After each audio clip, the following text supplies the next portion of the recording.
दुनिया भर के बाजारों में सुस्ती के संकेत और एसजीएक्स निफ्टी भी लाल निशान में आपको आएगा नजर। लेकिन कल की शानदार रिकवरी और तेजी के बाद भारतीय बाजारों में सुस्त शुरुआत में खरीदारी के मौके हैं या फिर करें इंतजार, रहेगा इसी पर फोकस। स्वागत है आप सबका शेयर बाजार लाइव में। नमस्कार, मैं हूं अनिल सिंघवी। नमस्कार, मैं हूं दीपांशु भंडारी। बिल्कुल एक्शन के लिए हो जाइए तैयार। हमारे बाजार यहाँ पर आपने कुछ नए शिखर आते हुए देखे हैं, कुछ और शिखर आना बाकी हैं। क्या वहीं पर चाल रहेगी और नतीजों का कैसा रहेगा रिएक्शन, आज कहाँ पर रखनी है नजर, सब कुछ जानेंगे अनिल जी के साथ। सर पहले तो बताएं आज की बड़ी बातें क्या हैं। बड़ी बातें दीप यही है कि अमेरिकी बाजारों से मिले जुले सुस्ती के संकेत है। डाउ 55 अंक गिरा है, ट्रेडिंग रेंज छोटी सी 250 पॉइंट की उसके बीचों बीच जाकर हुआ है बंद। नेस्डेक चढ़ा बिल्कुल 20 पॉइंट ही है, ज़्यादा नहीं, लेकिन दिन की ऊंचाइयों पर बंद होता हुआ नजर आया। नतीजों के लिए आज से एक्शन है। आज रेन इंडस्ट्रीज, एसआरएफ जैसे कंपनियों के नतीजे आने वाले हैं और कल बाजार बंद होने के बाद जो नतीजे आए, एमजीएल, बिरला सॉफ्ट, इनके नंबर्स पर भी आज पूरा विश्लेषण होगा। एक दमदार फार्मा कंपनी की आज पारी की शुरुआत होने जा रही है कैपिटल मार्केट्स में।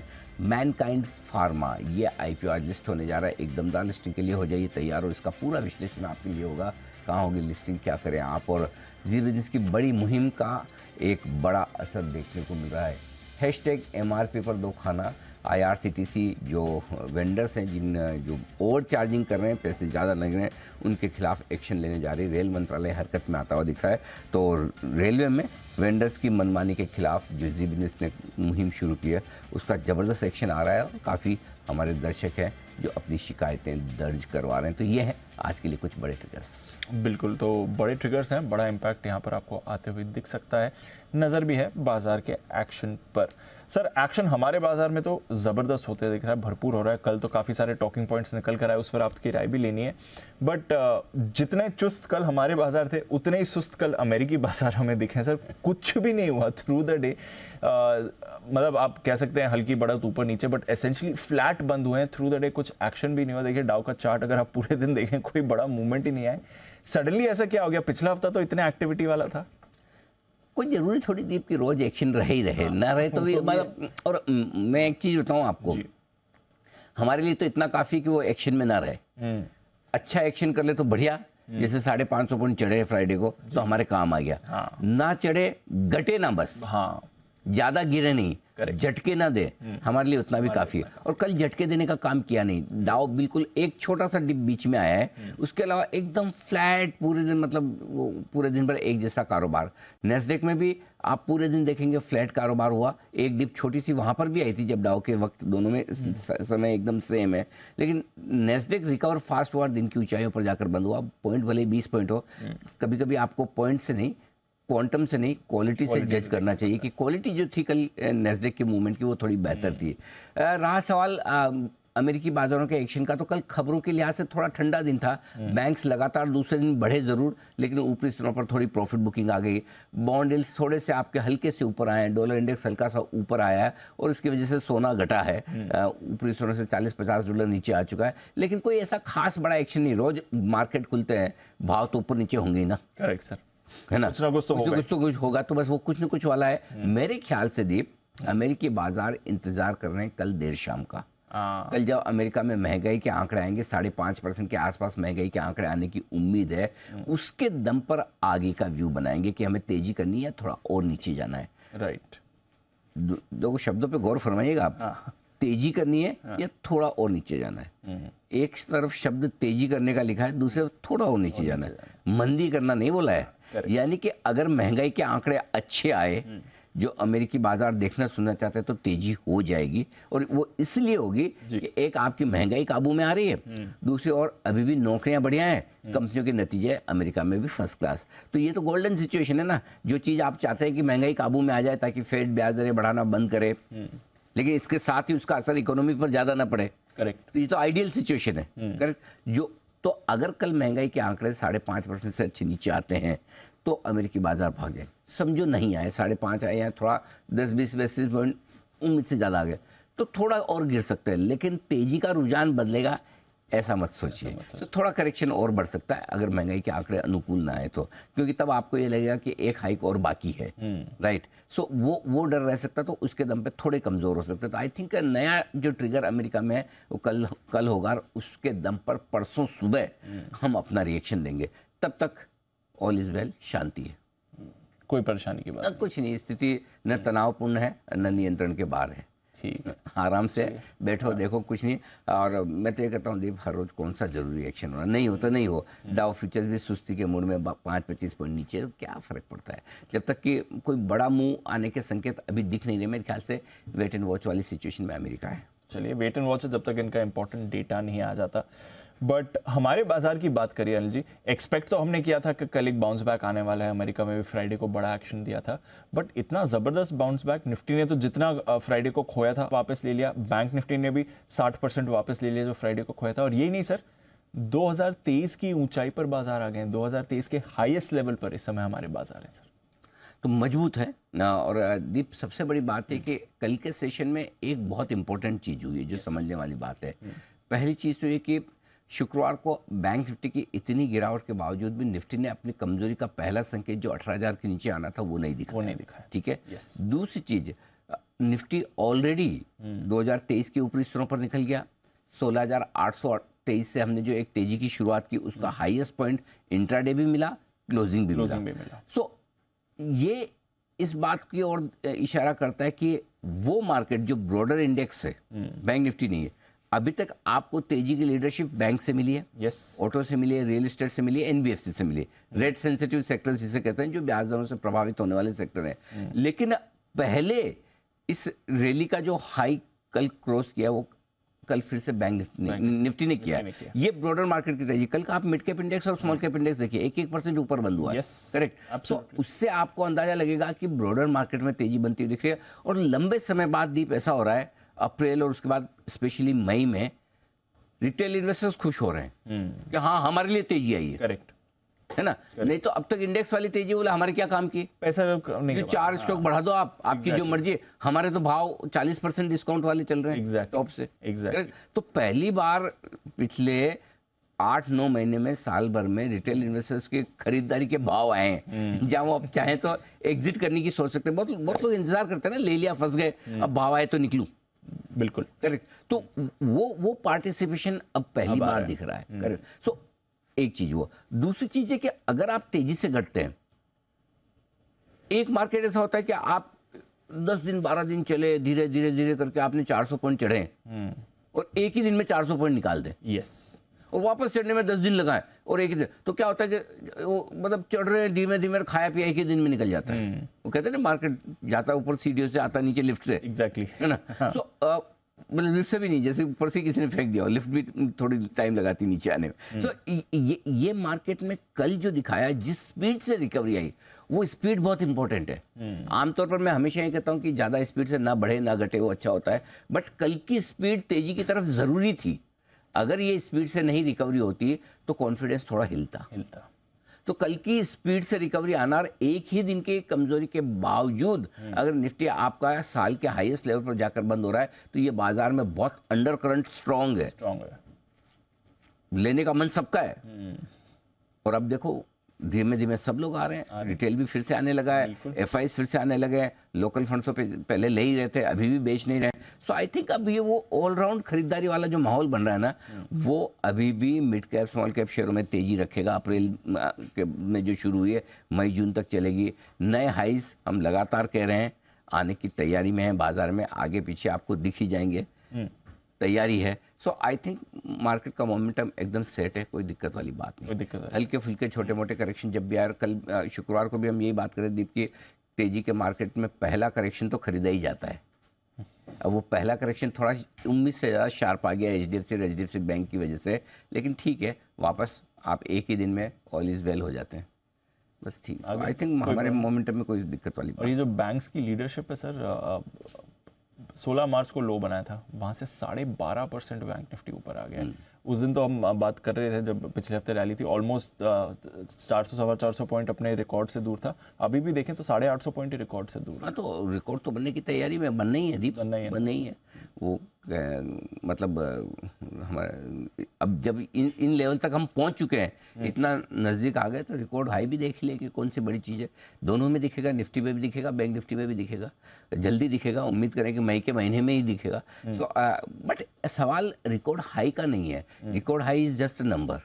वो हेडलाइंस के लिए अच्छा है, लेकिन अल्टीमेटली ब्रॉडर मार्केट की तेजी ज़्यादा इंपॉर्टेंट है। राइट। पैसा तो लोगों का उसमें बनता है। तो मैं इस बार खुश इस बात को लेकर हूँ, इसलिए नहीं कि वापस निफ्टी पर आप 18,200-300 आ गए या बैंक निफ्टी 800 पॉइंट ही बचा है। मैं इस बार इसलिए पिछली बार से इस बार की तेजी इसलिए इंपॉर्टेंट है कि इस तेजी में रिटेल इन्वेस्टर्स के लिए कुछ निकल कर आ रहा है। एक, जो शेयर वो खरीदते हैं वो शेयर बढ़ रहे हैं। दो, जो शेयर पहले खरीद कर बैठे हैं फंसे हैं उनके भाव आ रहे हैं। सो आई थिंक इस हिसाब से ये रैली क्वालिटी वाली है, थोड़ी सी क्वालिटी वाली रैली। चलिए, तो अच्छी क्वालिटी की रैली हो। एक चीज़ और हो गई है सर, वैसे तो हम फ्लोज की रोज बात करते हैं, एफआईज की हम हाईलाइट भी करते हैं। पिछले कुछ दिनों से ज़बरदस्त खरीदारी है। अगर आप आंकड़ा देखें, 15,000 करोड़ से ज़्यादा एफआईआईज ने खरीद लिया है। बट एफपीआईज, जो फॉरेन पोर्टफोलियो इन्वेस्टर्स होते हैं अनिल जी, वो इस साल के लिए नेट पॉजिटिव हो गए हैं इक्विटी मार्केट्स में। फॉरेन पोर्टफोलियोज का जो इन्वेस्टमेंट है सर, बढ़िया है। अब सी ये बड़ा चेंज है दीप। देखिए, जब मार्केट गिर रहा था, एफआईज की बिकवाली हो रही थी, लोकल फंड्स लगातार खरीदारी कर रहे थे जी। इनडायरेक्टली हमारे रिटेल इन्वेस्टर्स, लोकल फंड में पैसा किसका है? ये तो रिटेल का ही है, बिल्कुल। मतलब हमारे हिंदुस्तान के इन्वेस्टर्स का। और ये हिंदुस्तान के इन्वेस्टर्स वो है जो डायरेक्टली खरीदने में विश्वास कम रखते हैं, फंड्स के जरिए ज़्यादा रखते हैं, और डायरेक्ट खरीदने में थोड़ा आपको डर भी लगता है। स्टॉक जैसे नीचे आ गया, म्यूचुअल फंड की एनएवी थोड़ी नीचे आती तो उतना डर नहीं लगता है ना, क्योंकि वो इतने पॉइंट्स में होती कि अब लगता है ठीक है घटी होगी, आप निकाल के देखते भी नहीं कि कितने परसेंटेज घटी है। लेकिन शेयर का दाम 4% घटते एकदम टेंशन आने लगती है, राइट। सो मेरे ख्याल से यही बदलाव है फ्लोज में कि आप देखिए इस महीने हम नेट पॉजिटिव हो चुके हैं एफआईएस के फ्लो पे। अप्रैल और मई के नंबर्स देखें तो बहुत बढ़िया नंबर्स है। ये 5 हफ्तों में बढ़िया खरीदारी एफआईएस की हो गई है। और बड़ी बात ये दीप कि लोकल फंड्स अभी भी बेच नहीं रहे हैं। अगर लोकल फंड्स नहीं बेचते हैं, एफआईएस और रिटेल इन्वेस्टर्स फिर से दोनों फुल फोर्स से मार्केट में आते हैं, तो फिर आप ये सोचिए कि मार्केट क्या हो सकता है। और तीसरा एक और चीज़, अगर इसके साथ साथ अगर ग्लोबल सपोर्ट कर दे, हम देखो हमने तेजी की शुरुआत कहाँ से की। इस बार की तेजी में मैं काफी कुछ क्रेडिट है ना गवर्नर साहब को देना चाहता हूँ जी। आप देखो आरबीआई की क्रेडिट पॉलिसी में जहां पोज हुआ है, वहां से मार्केट ने अपना मूड बदलना शुरू कर दिया। एब्सोल्युटली, आप मानो ना मानो, शुरुआत वहां से हुई है सर। और मुझे अच्छे से याद है क्योंकि तब मैं श्रीनगर में था, छुट्टी पे था पॉलिसी के दिन जी, करेक्ट। तो मैंने इसलिए बोला था कि ये पॉलिसी गेम चेंजर है। सोचो यही काम जेरोमी पावेल साहब अमेरिका में जब करेंगे तो बड़ा मूव आएगा, है ना। तो वही चीज वहां के लिए भी लागू है ना कि ब्याज दरें बढ़ना रुक रही है। Yes sir, correct. जब हम बढ़ सकते हैं तो वो क्यों नहीं, बिल्कुल। और अब उसके साथ आपके फ्लोज पॉजिटिव हो रहे हैं, रिटेल का पार्टिसिपेशन आ रहा है। अच्छा, इस बार के रिजल्ट सीजन में एक्सीडेंट बता दो गिन के 5, 2-3 स्टॉक्स ही और बराबर है, नहीं है, करेक्ट। 5 एक्सीडेंट नहीं हुए। पहले 5 अच्छे ढूंढना मुश्किल होता था, राइट। हाँ, कुछ चीज़ों में हो सकता है। कई सारे लोग बोल रहे हैं कि अब जैसे सरकारी बैंकों के अर्निंग्स को लेके उतने खुश नहीं है, होगा, कुछ सेक्टर अच्छे होंगे, कुछ कम अच्छे होंगे, वो सब चलेगा। बट ओवरऑल तो रिजल्ट सीजन आपका अच्छा है। अब भी आप नहीं बढ़ना चाहते तो कब बढ़ेंगे? सही बात है। देखो मंदी मन में बिठा रखी है, नेगेटिव थॉट्स रहेंगे तो बहुत आएंगे, 50 आएंगे, 1000 आएंगे। और इसका मतलब ये भी नहीं कि एक तरफा आप भागते ही रहेंगे। एक दिन कई बार ऐसा होता है, एक दिन गिर गया फ्राइडे को तो लोग सब बोले अरे आप तो इतनी तेजी बोलते थे। अरे भाई रोज बढ़ेगा तो क्या निफ्टी 25,000 हो जाएगा जून के अंत तक?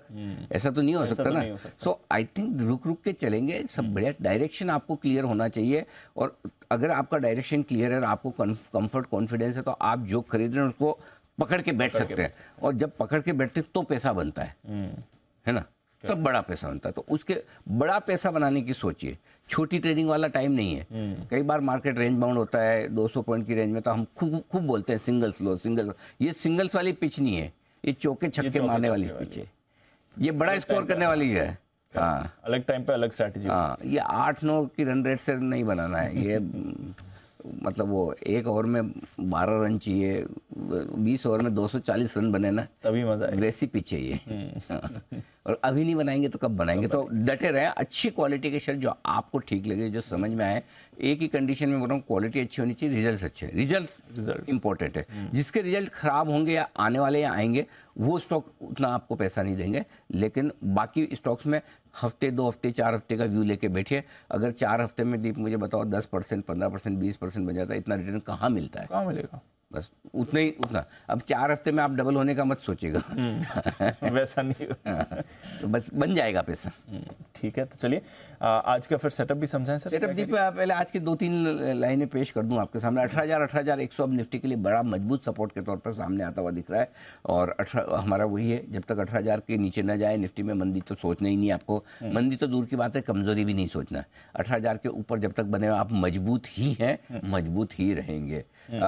कल एक अच्छा ब्रेकआउट देने की कोशिश निफ्टी ने की है। बैंक निफ्टी में एक आध दिन थोड़ा शायद लगे, वक्त लगे, देखते हैं। बट एक चीज़ क्लियर कट है, जो मैं लाइन बार बार हर रोज at the cost of repetition इसलिए लिखता हूँ ताकि आप लोगों का कॉन्फिडेंस बना रहे। Mid cap small cap, mid cap small cap, जहाँ पैसा बना है। मैंने 3 हफ्ते 4 हफ्ते पहले कभी नाम नहीं लिया इस तरह से, mid cap small cap, mid cap. लेकिन जहाँ से अपने को लग रहा है कि अब यहाँ से आपको पैसा वहाँ बन रहा है, और आप खुद देख लीजिए ना, आपके साथ 50 वाला जोमेटो 65 रुपए चुपचाप हो गया 3 हफ्ते में, पता ही नहीं चला लोगों को।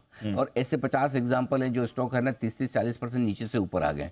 सो इसलिए वहीं पर आपका पैसा बनेगा। Got it. ग्लोबल संकेत आज के हैं न्यूट्रल, एफआईज के संकेत हैं पॉजिटिव, लोकल फंड्स के संकेत हैं न्यूट्रल। वायदा कारोबार के संकेत न्यूट्रल, सेंटिमेंट मेरा बहुत पॉजिटिव है, और ट्रेंड तो पॉजिटिव है ही। ठीक है, ठीक है सर। लेवल्स बहुत आसानी से निकल के आ रहे हैं, बिना देखे आराम से आंख बंद करके बोल सकते। 18,150, 18,200 पहला सपोर्ट लेवल है। 18,050, 18,100 मजबूत खरीदारी कीजिएगा, बहुत ईजी। 300, 350 पहली रेंज है। 400, 450 प्रॉफिट बुकिंग, बहुत क्रिस्टल क्लियर। आराम से 50-50 पॉइंट की रेंज के लेवल निकल के आए तो कोई दिक्कत वाली बात नहीं। बैंक निफ्टी वहाँ थोड़ा सा गौर फरमाने की जरूरत है। 43,000, 43,075 ये पहला सपोर्ट जोन है बैंक निफ्टी का आज के लिए। इसके नीचे 42,675, 42,825, 42,675, 42,825 ये 150 पॉइंट की रेंज बहुत स्ट्रॉन्ग सपोर्ट के तौर पर काम करेगी। इस रेंज में आपको खरीदना अगर गलती से आए तो, आएगा नहीं। ऊपर की तरफ 43,475, 43,575 ये हल्की फुल्की रुकावट की रेंज है, पार करके निकले तो 43,675, 43,750 प्रॉफिट बुकिंग जोन है। 43,750 के पार निकले, बहुत इंपॉर्टेंट चीज़ है दीपी वाली, 43,750 के पार निकले तो नया लाइफ हाई तुरंत बन जाएगा। अच्छा, नया लाइफ हाई तो बनेगा, वो तुरंत बन जाएगा, तुरंत बन जाएगा, तुरंत बन जाएगा। ओके, हाँ तुरंत बन जाएगा, शार्प मूव फिर हाँ 1-2 दिन से ज़्यादा नहीं लगेगा। अच्छा, वहां से फिर अच्छी मूव आएगी, क्योंकि 43,739 आपका इस रनअप का हाई है। 44,150 आपका लाइफ हाई है, यानी कि आप करीबन करीबन वहाँ से दूर होते हैं 400 पॉइंट। 400 पॉइंट बढ़ने में मतलब 1%, 2-3 दिन से इससे ज़्यादा नहीं लगाएगा। तो इसलिए 43,750 ये आखिरी प्रॉफिट बुकिंग रेंज है। उसके बाद लाइफ हाई पर प्रॉफिट बुक करना है अगर करना है तो, ठीक है, आप ले लें। ठीक है, तो चलिए बढ़िया मूव आएगी अगर वो लेवल्स क्रॉस किए तो।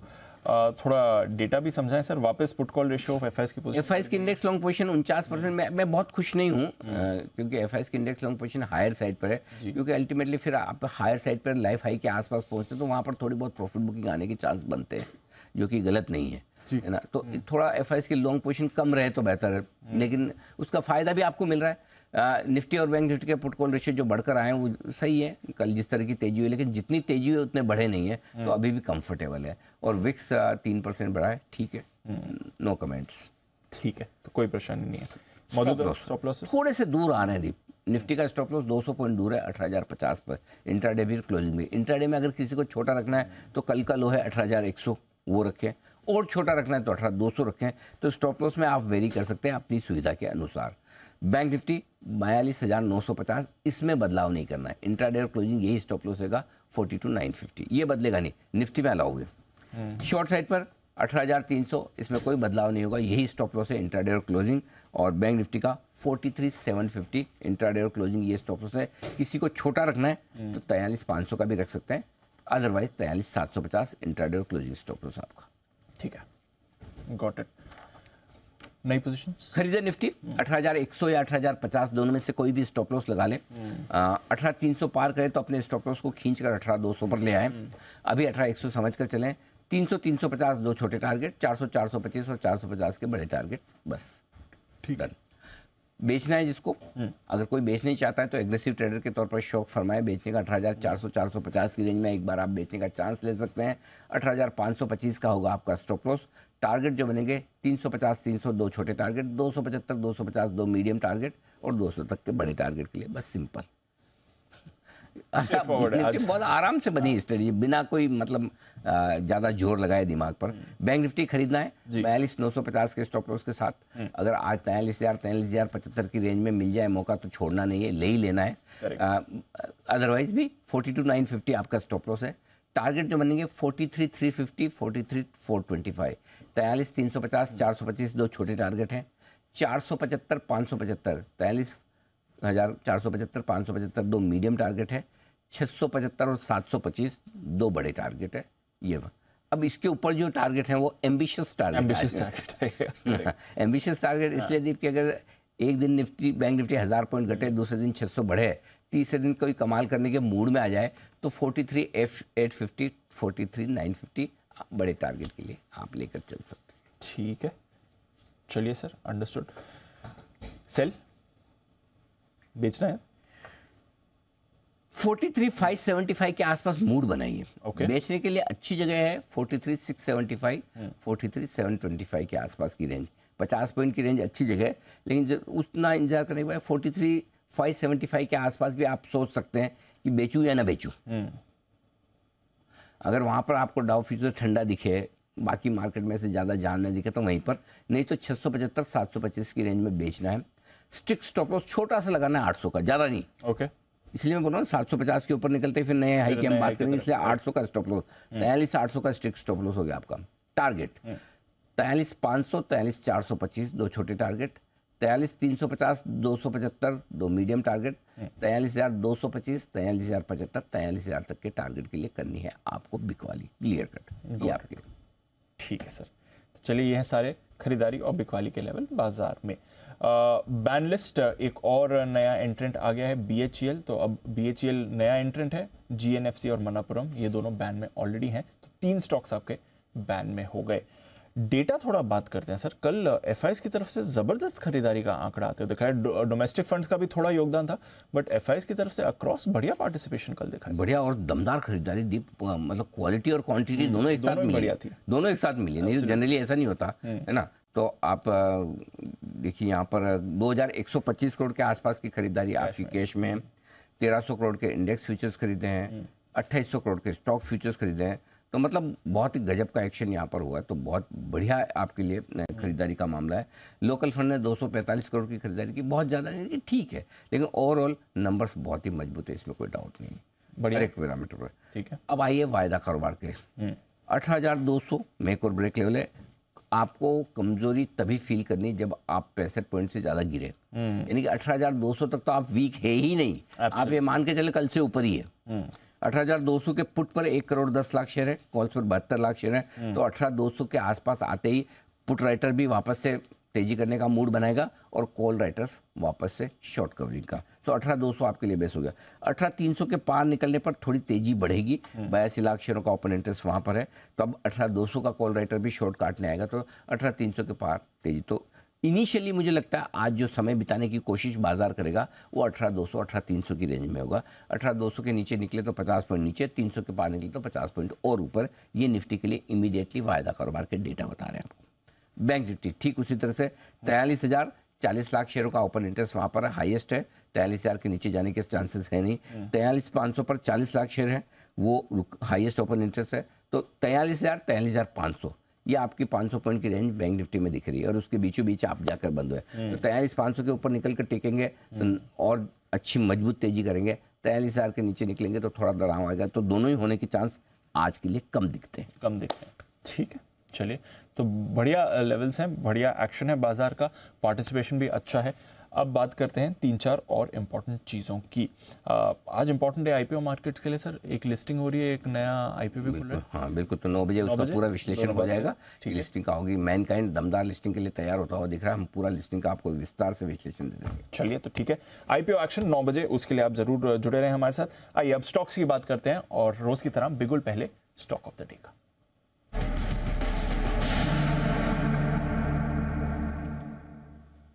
बताएं सर, कहाँ पर करेंगे नजर? बिरला सॉफ्ट का फ्यूचर खरीदारी करने की राय है। कल बाजार बंद होने के बाद नतीजे आए, नतीजे अच्छे दिख रहे हैं। हो सकता है नतीजे के बाद थोड़ा सुस्त या नीचे अगर मिले तो डिप्स में खरीदारी करने की राय है।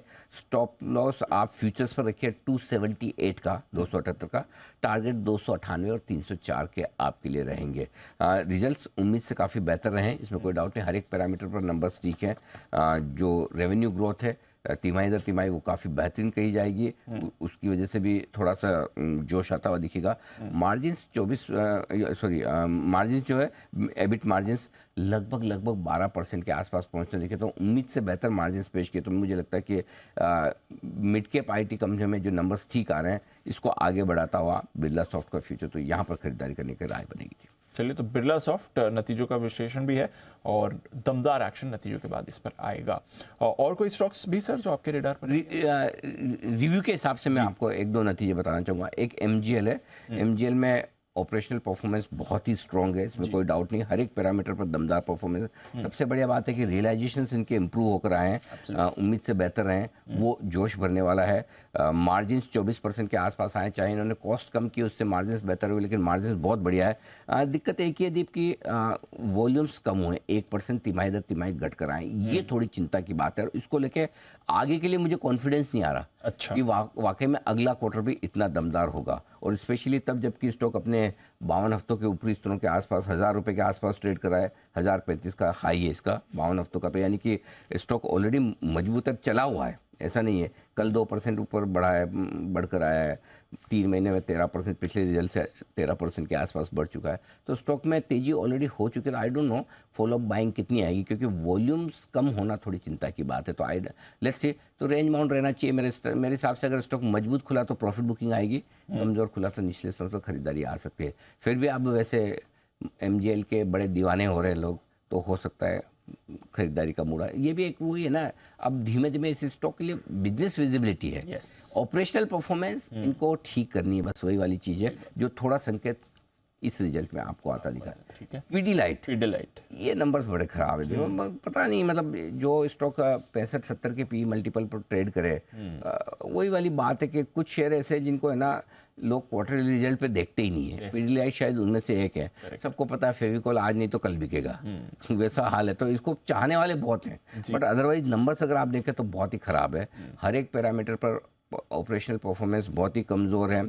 रेवेन्यू देख लो, प्रॉफिट देख लो, मार्जिन्स देख लो, सब उम्मीद से कम आए, सब उम्मीद से कम आए।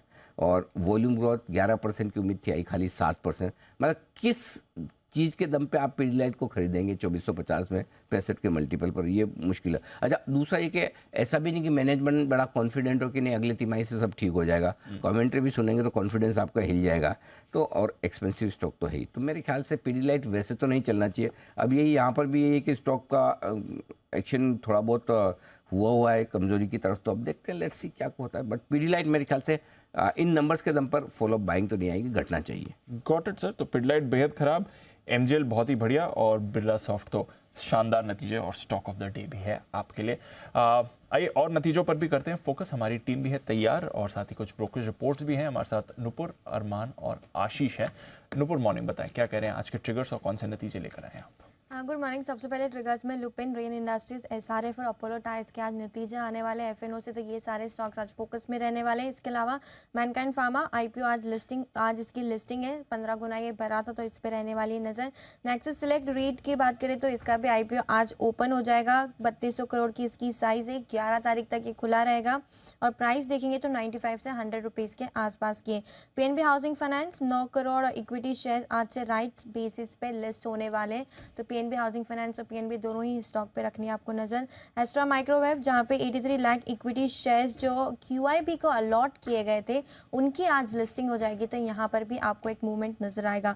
एक्सडे OFSS इंटरिम डिविडेंड 225 रुपये, तो यहाँ पे आपको एडजस्टमेंट नजर आएगा, तो स्टॉक पर भी रखिएगा नज़र। इसके अलावा रिजल्ट्स में अगर आप देखेंगे तो आरती इंडस्ट्रीज जहाँ पे कंपनी की आय अनुमान के मुताबिक आती दिखी है, लेकिन कामकाजी मुनाफा देखे तो वो काफ़ी कमज़ोर ग्रोथ दिखेगा, 4% पिछले साल से घट के आया है और अनुमान से भी आपको यहाँ पर कम आते दिखाए। मार्जिन 17% का अनुमान था, 15% के आसपास आते दिखे। मुनाफा भी देखे तो यहाँ पे 13 करोड़ का मैट क्रेडिट है, उसको एडजस्ट करके देखेंगे तो अनुमान से कम आते नजर आए। तो ये स्टॉक पर भी आपको रखनी है नज़र। और कंपनी ने डिविडेंड दिया है 1.5 रुपये का। तो एफएनओ के स्टॉक से आरती इंडस्ट्रीज रिजल्ट के रिएक्शन आपको यहाँ पे नजर आएंगे। तो कुछ नतीजों के रिएक्शंस तो हैं ही हमारे सामने, आइए कुछ और नतीजे भी लिए जाएं अरमान के साथ। अरमान, मॉर्निंग, बताइए। जी, कई सारे नतीजे हैं, जिसमें सबसे पहले कंजाई नेरोलिक यहाँ पर अगर आप बात करें, नतीजे आपको आए लगभग 13% के आसपास बढ़कर आई है। मार्जिन्स में सुधार है, 5.5% से बढ़कर 9.7% के आसपास आते हुए दिखी है। और मुनाफे में भी आपको अच्छा खासा उछाल दिख रहा है, 25 करोड़ से बढ़कर लगभग 94 करोड़ के आसपास जो है वो आते हुए दिखे हैं। और बोर्ड ने 2 पर 1 जो बोनस शेयर की मंजूरी भी है, वहाँ पर भी वो भी देते हुए दिखे हैं। वीआईपी इंडस्ट्रीज आय लगभग 27% के आसपास बढ़कर आई है। मार्जिन्स 9.2% से बढ़कर अगर आप देखें लगभग 14.3% के आसपास आते हुए दिखे हैं। और जो कंपनी को अगर आप यूँ देखें जो रिपोर्टेड नंबर्स में, वहाँ पर मुनाफे से कंपनी घाटा है, पर इनको यहाँ पर एक्सेप्शनल लॉस है 47 करोड़ का। अगर आप उसको हटा दें तो कंपनी को अच्छा खासा, अगर आप पीबीटी की बात करें तो काफ़ी बढ़िया आता हुआ दिखा है, लगभग 40 करोड़ के आसपास का आता हुआ दिखा है 16 करोड़ के हिसाब से। कल्पतरू पावर की यहाँ पर बात करें तो यहाँ पर आय लगभग 18% बढ़कर आई है। मार्जिन्स थोड़े से कम होकर आए, 7.4% से गिरकर 6.8% के आसपास आते हुए दिखे हैं। और 7 रुपये प्रति शेयर के अंतरिम डिविडेंड का ऐलान भी किया है। कार्बोरंडम यूनिवर्सल यहाँ पर बात करें, नतीजे बढ़िया है। आय 38% बढ़कर आई है। मार्जिन्स 12.8% से बढ़कर लगभग 16% के आसपास आते हुए दिखे हैं। और मुनाफा भी देखें तो 57 करोड़ से बढ़कर लगभग 140 करोड़ के आसपास आता हुआ दिखा है। जो इनको एक्सेप्शनल गेन हुआ है 25 करोड़ का, वो हटा दें, फिर भी आपको नतीजे बढ़िया ही दिख रहे हैं। आंध्रा पेपर सभी पैमानों पर नतीजे बढ़िया दिख रहे हैं। आय लगभग 39% बढ़ी है। मार्जिन्स 19% के आसपास के जो थे वो लगभग 40-40% के आसपास जो है उस रेंज में जो है वहां पर आते हुए दिखे हैं। और मुनाफे में भी आपको बढ़िया बढ़त दिख रही है, लगभग 57 करोड़ के जो मुनाफे थे वो 154 करोड़ के आसपास आते हुए दिखे हैं। और उसी के साथ साथ अंत में उगर शुगर पर बात करें, शुगर कंपनियों के सारे नतीजे बढ़िया हैं। आय लगभग 68% 67% बढ़कर आई है। मार्जिन्स 7.9% से बढ़कर 17.3% के आसपास आते हुए दिखे हैं। और मुनाफे में भी काफ़ी बड़ा उछाल दिख रहा है आपको, लगभग 15 करोड़ का जो मुनाफा था वो 65 करोड़ का मुनाफा आता हुआ दिखा है।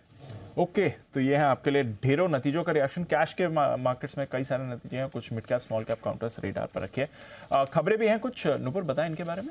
बिल्कुल, आज सिस्टम के साथ शुरुआत करते हैं, जहां पे डीलिस्टिंग का जो ऑफर था वो कल क्लोज हुआ था। उसके बाद कंपनी की तरफ से बयान आते दिखाए, जहां पे ये कहा गया है कि जो डीलिस्टिंग था वो सफल नहीं हुआ है।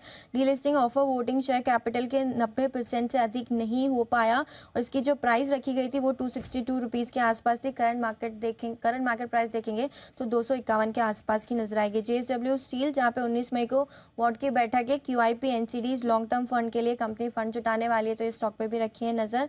साथ ही साथ हमारी खबर जी बिजनेस की खबर पे मुहर भी लगती हुई नजर आई है, जहाँ पे TCS और तेजस नेटवर्क के लिए पॉजिटिव खबर है। BSNL के 4G रोल आउट के लिए 1 लाख साइट के डिप्लॉयमेंट को अब मिनिस्टर से मंजूरी मिल चुकी है, तो ये स्टॉक्स भी आज फोकस में रहने वाले।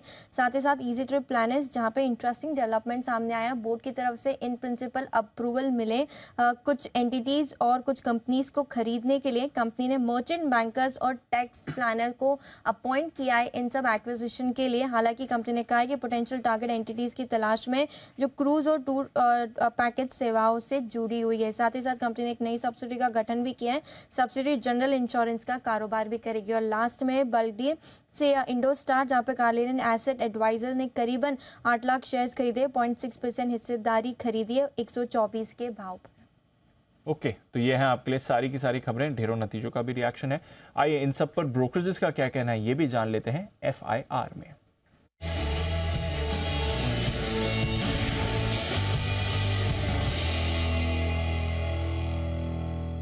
मॉर्निंग आशीष, शुरुआत करिए आज की टॉप रिपोर्ट्स के साथ। Good morning Deepanshu. नतीजे आए पिडिलाइट इंडस्ट्रीज के। मैक्वायरी की तरफ से रिपोर्ट आई है, अंडर परफॉर्म की रेटिंग को बरकरार रखा है। 2451 की कल की क्लोजिंग है, ये 2000 रुपये का टारगेट दे रहे हैं। वहीं JP मॉल अगर आप देखें तो ये अंडरवेट की रेटिंग को बरकरार रखें, 2150 रुपये के लक्ष्य लिए मान रहे कि जो आय का आंकड़ा आपको अनुमान से कम देखने को मिल रहा है, इसमें B2B सेगमेंट जो है इसके कमज़ोर प्रदर्शन का काफ़ी हद तक योगदान है। इसके अलावा मैक्वायरी भी देखें तो अंडर परफॉर्म की रेटिंग को बरकरार रखें और मान रहे कि जो अदर एक्सपेंसेस बढ़ने के चलते यहाँ पर नतीजा आपको कमज़ोर साइड पर देखने को मिले। 2000 रुपये का इन्होंने टारगेट दिया, लेकिन MGL यहाँ पर मैक्वायरी ने न्यूट्रल की रेटिंग को बरकरार रखा है, 1000 रुपये की क्लोजिंग, 925 का टारगेट। वहीं जेफरीज अगर आप देखें तो होल्ड की रेटिंग को बरकरार रखें और साथ में अगर आप देखें तो इन्होंने अपने एस्टिमेट्स में भी बदलाव किया है। इन्होंने अभी फिलहाल जो लक्ष्य दिया 1100 रुपये का दिया, हालांकि स्टॉक ऑलरेडी 1000 रुपये के आसपास चल रहा है। एक अच्छी रिपोर्ट आई है मैनकाइंड फार्मा, यहाँ पर देखिए लिस्टिंग से पहले मैक्वारी ने आउट परफॉर्म की रेटिंग के साथ कवरेज की शुरुआत की है। 1400 रुपये का टारगेट दे रहे हैं, यानी इशू प्राइस से अगर आप देखें तो मान रहे हैं कि करीब करीब 30% तक की अपसाइड यहाँ पर आपको देखने को मिल सकती है। ये बताने कि 280 करोड़ के आसपास का कैश है कंपनी में। ग्रोथ और एक्सपांशन प्लान यहाँ पर अच्छे हैं, जिसके चलते आप यहाँ पर फोकस रख सकते हैं। ओके, तो टॉप रिपोर्ट्स हैं कुछ और कौन सी रिपोर्ट्स लेकर आए आशीष? अंशु, बाजार के दौरान यूपीएल कल नतीजे आए थे। आज जेफरीज की तरफ से रिपोर्ट आई है। खरीदारी के राय को बरकरार रखा और लक्ष्य जो है 905 से बढ़ाकर 925 कर दिया। 715 पर बिल्कुल फ्लैट बंद हुआ है, लेकिन उन्होंने एस्टिमेट्स में अगर आप देखें तो थोड़ी बहुत यहाँ पर कटौती की है और मान रहे कि जो ऑपरेशन एक्सपेंस है इसके चलते यहाँ पर आपको डिक्लाइन देखने को मिला है। एक्साइड इंडस्ट्री सिटी खरीदारी के राय दे रहे हैं और जो लक्ष्य इन्होंने 265 से घटाकर 240 कर दिया और मान रहे कि जो नतीजे आए हैं इनके अनुमान से कमज़ोर देखने को मिले। वहीं जेपी मॉर्गन ओवरवेट की रेटिंग को बरकरार रखे, 191 की क्लोजिंग, 225 रुपये का टारगेट है। सन फार्मा पर मॉर्गन स्टैनली ओवरवेट की रेटिंग को बरकरार रखे हुए 1170 रुपये के लक्ष्य के लिए। और अंत में कंसाई नेरोलैक, यहाँ पर भी आज आपको नतीजों का इम्पैक्ट देखने को मिलेगा। मैक्वारी न्यूट्रल की रेटिंग को बरकरार रखे हुए 403 की क्लोजिंग, 415 का टारगेट। वहीं मॉर्गन स्टैनली अभी भी बेरिश अंडर परफॉर्म की रेटिंग दे रहे, 322 का टारगेट दे रहे हैं, लेकिन बुलिश है। नोमेरा खरीदारी की राय दे रहे 575 के लक्ष्य के लिए। ओके, तो ये है सारी की सारी रिपोर्ट जिन पर दिखेगा आपको आज भरपूर एक्शन। आइए इसी एक्शन को बढ़ाते हैं आगे और वक्त है पिक ऑफ द डे का हमारे सभी एक्सपर्ट्स के साथ।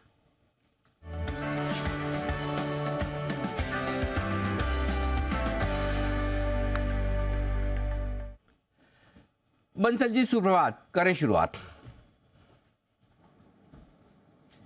सुप्रभात अनिल जी, सुप्रभात दीपांशु। अनिल जी, आज का pick of the day Anil ji निकालना काफी चैलेंजिंग था। अनिल जी, मेरे दोस्त कल आए अनिल जी और पार्टी पे ले गए, कहते हैं पैसे बच गए, अब अनिल जी दिल्ली आ रहे हैं, आपको बॉम्बे नहीं जाना पड़ेगा। हाँ। और साथ में अनिल जी कंडीशन लगाई कि पिक ऑफ द डे भी देना है अगले दिन सुबह, और पिक ऑफ द डे ऐसा नहीं होना चाहिए जिसको किसी ने भी सेकंड हाफ में दिया हो। दीप से कंफर्म करा लेना। तो अनिल जी दीप से रिक्वेस्ट है, बाकी तो काम दीप का है। और तीसरी कंडीशन थी कि स्टॉक चलना चाहिए। हाँ। अब ये नहीं उन्होंने बोला कि आज ही आज चलना चाहिए अनिल जी, तो यहाँ थोड़ी सी लिबर्टी ले रहा हूँ। तो स्टॉक खोज के लाया हूँ HDFC life, to best of my knowledge Anil ji किसी ने भी कल सेकंड हाफ में इसको कवर नहीं करा है। 536 का स्टॉप लॉस लगाना है, 575 के टारगेट के लिए HDFC लाइफ है मेरा pick of the day. Okay, HDFC life, लेकिन जो आपके यहाँ नहीं आने की वजह से पैसे बचे हैं वो मुझ पर खर्च करने हैं आपको, मेरी वजह से बचे हैं। दूसरों पर मत उड़ाइए, तो बराबर है। तो जब मैं और कुणाल जी आपसे मिले तो हमारे लिए कुछ बचा के रखे, पता चला बाद में बोलेंगे मैंने तो सारे खर्च कर दिए। ओके, तो HDFC लाइफ, ओके, ये है स्टॉक का जहाँ खरीदारी करने की राय बंसल जी की तरफ से। कुणाल जी सुप्रभात, बताएं सर। सुप्रभात अनिल जी, सुप्रभात दीपांशु। अनिल जी, खरीदारी की राय है और खरीदना है नौकरी को, यानी कि इन्फो एज पर खरीदारी की राय है, जहां पर एक बहुत जबरदस्त चार्ट पैटर्न बना है जिसको inverse head and shoulder pattern कहते हैं।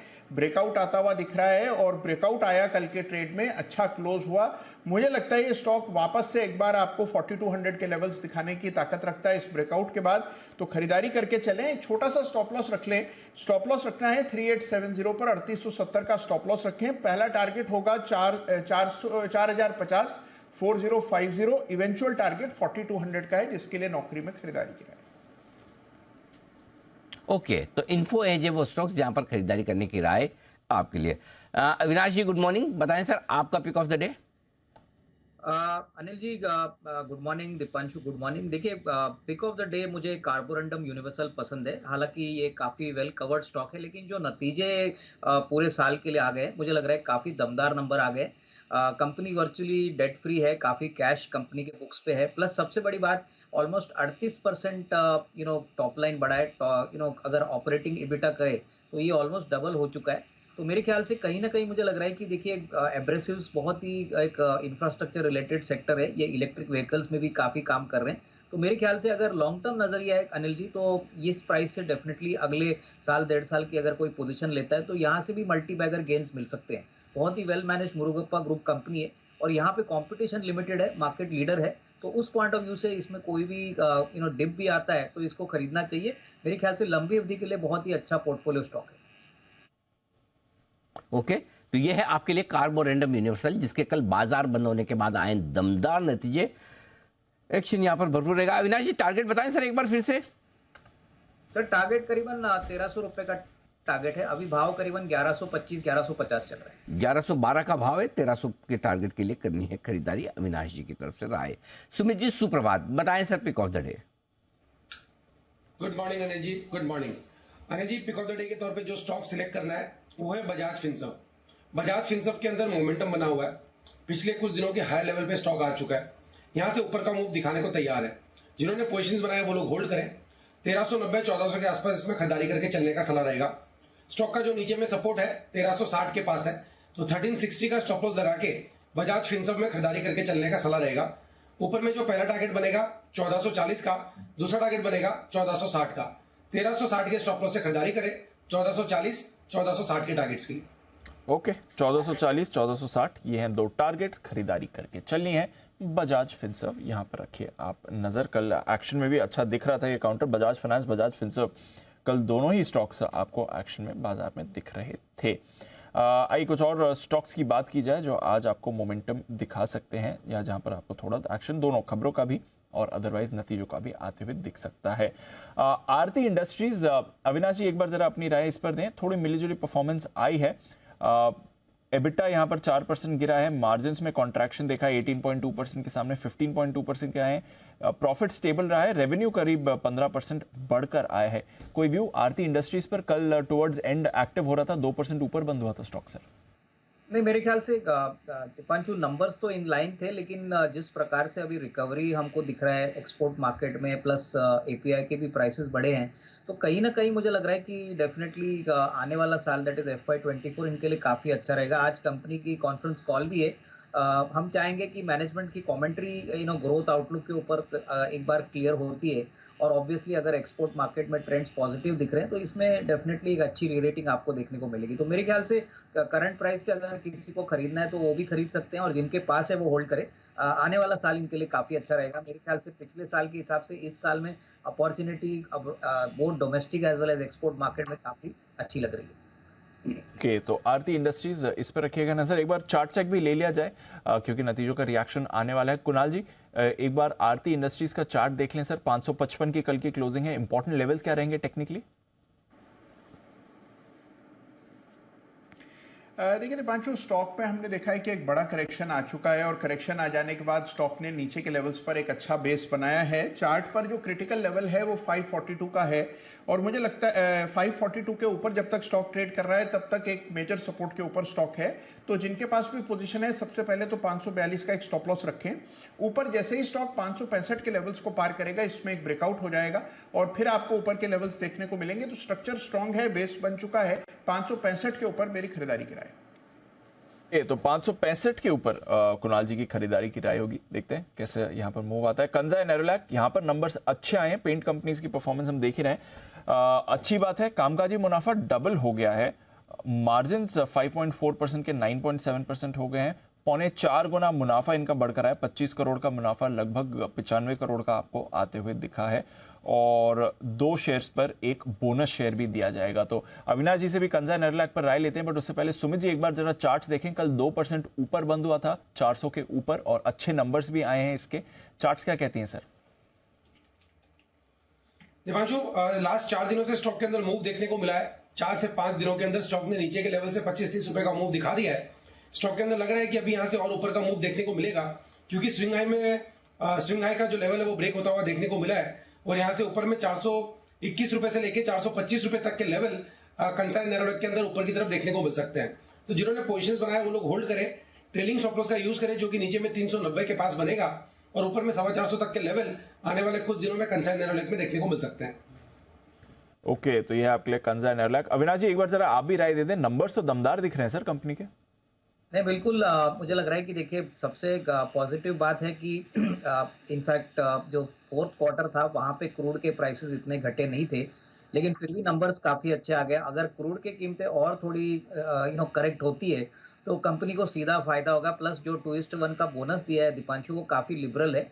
मेरे ख्याल से मार्केट्स डेफिनेटली इस स्टॉक को आज अच्छी तरह से एक पॉजिटिव रुझान से रीरेट करने की कोशिश करेगी। तो डेफिनेटली जिनके पास है वो होल्ड करे, और मेरे ख्याल से अगर लंबा नजरिया है कम से कम 6 to 12 मंथ्स का, तो मुझे लग रहा है कि जिस प्रकार का इंफ्रास्ट्रक्चर में इन्वेस्टमेंट आ रहा है, जिस प्रकार का ऑन ग्राउंड रिपोर्ट्स है, तो paint sector should do considerably well और कंसाई नेरोलैक अपने पोर्टफोलियो में जरूर एक्यूमुलेट करिए। ओके, तो ये है आपके लिए कंसाई नेरोलैक, और इसकी वजह से देखते हैं अगर बाकी पेंट स्टॉक्स में भी थोड़ा जोश आता है कि नहीं, क्योंकि कंपनी की तरफ से नंबर्स शानदार आए हैं। आंध्रा पेपर, बंसल जी एक बार जरा इसका चार्ट आप देखें, यहाँ पर भी नंबर्स अच्छे दिख रहे हैं। 38% रेवेन्यू बढ़कर आया है, एबिटा 2.25 गुना बढ़कर आया है, मार्जिन डबल हो गए हैं, 19% के मार्जिन आपको 38% से ज्यादा के दिख रहे हैं, और मुनाफा भी बढ़कर आया है, इंक्लूडिंग द फैक्ट कि एक्सेप्शनल लॉस है इस क्वार्टर में, उसके बावजूद मुनाफे में शानदार बढ़त दिखी। Andhra paper, Bansal ji charts.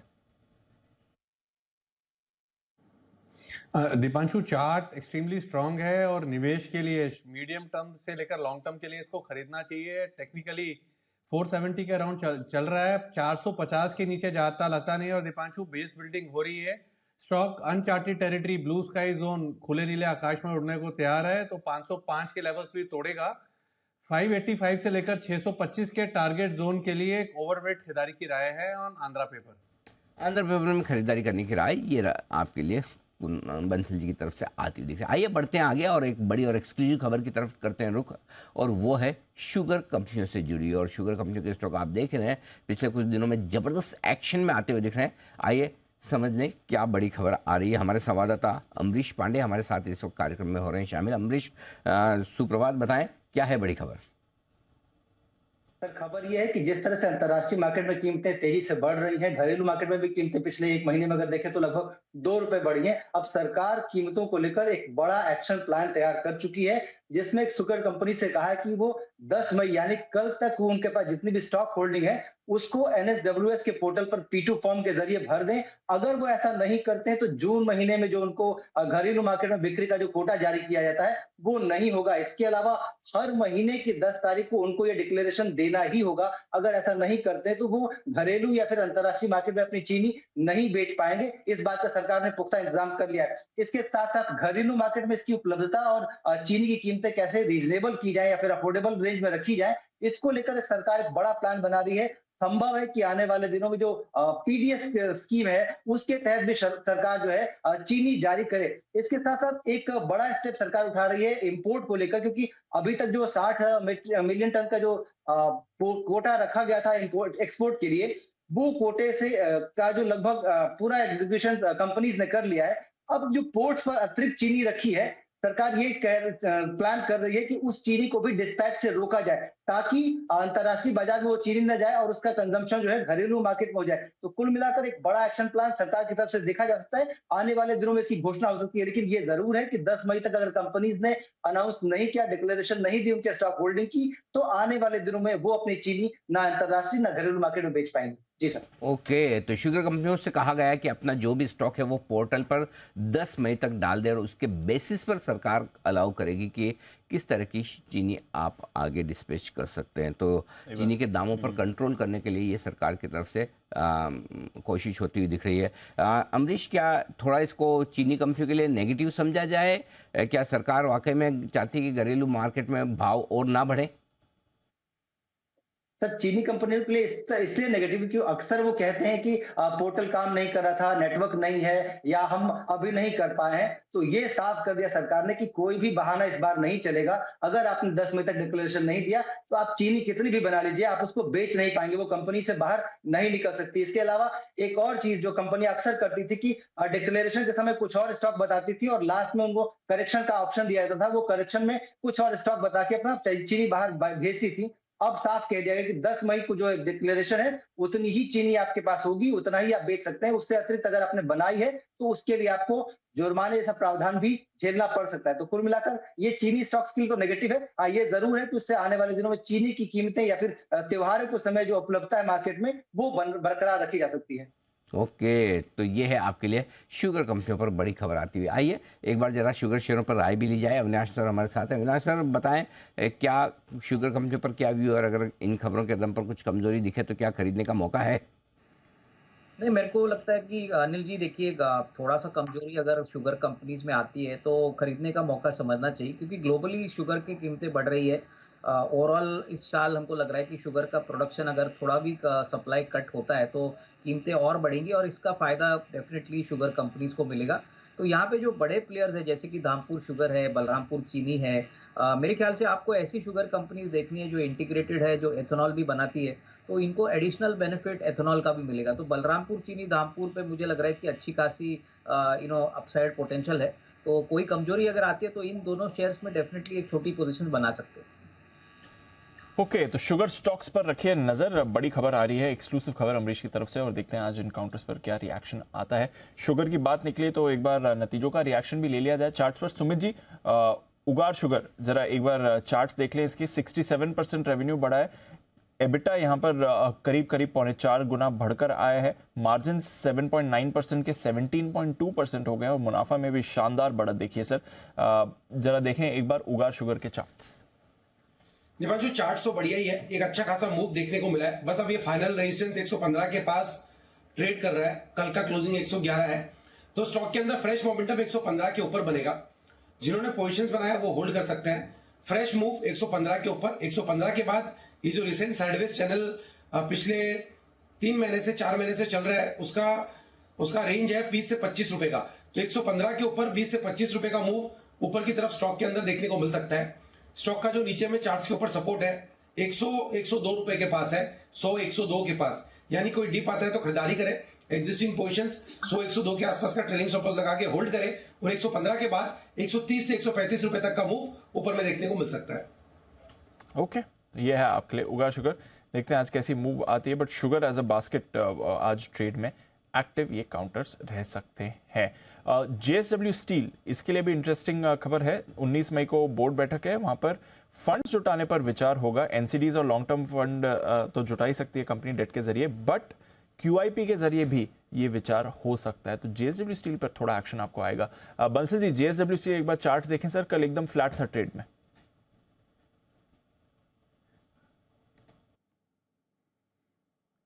Deepanshu, charts भी देखें तो चार्ट्स एकदम न्यूट्रल हैं, नैरो रेंज में पिछले 2 दिन से मूव कर रहा है। नीचे में 727 एक सपोर्ट है और ऊपर में 740 एक हर्डल है। तो जिनके पास है 727 के स्टॉप लॉस के साथ बने रहें।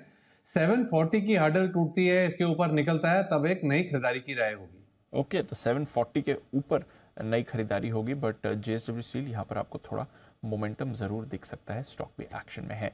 अविनाश जी, एक राय टाटा मोटर्स पर लेनी है। कल 14 महीने की ऊंचाई पर स्टॉक बंद हुआ है, लंबे समय बाद 500 के लेवल पर आया और 500 के लेवल के ऊपर कल इसने क्लोजिंग भी दी है, तो टेक्निकली तो एक्टिव हो ही रहा है, बट आगे जाकर टाटा मोटर्स पर राय क्या बन रही है स्टॉक के हिसाब से?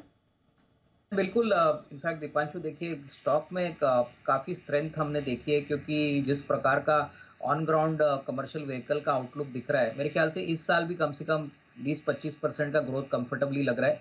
प्लस इनके पैसेंजर कार के बिजनेस में भी अच्छा ट्रैक्शन देखने को मिला है। प्लस इलेक्ट्रिक व्हीकल्स में ये अभी भी मार्केट लीडर है।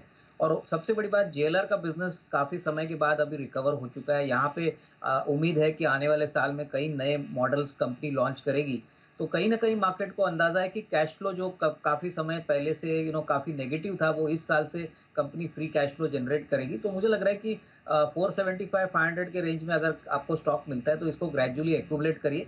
मुझे लग रहा है कि कम से कम 570-575 का एक नियर टर्म का टारगेट बन सकता है। तो डेफिनेटली रुझान पॉजिटिव है। कोई भी गिरावट अगर आती है तो इसको एक्यूमुलेट करना चाहिए। ओके, तो ये है आपके लिए टाटा मोटर्स। कल जबरदस्त मूव इसमें आई थी, काफी एक्टिव हो रहा है। बजाज ऑटो, M&M भी आपको कल एक्टिव दिखे थे, मारुति में भी आपको 1-1.5% की अप मूव दिखी थी। तो ऑटो स्टॉक्स बढ़िया मोमेंटम में दिख रहे हैं।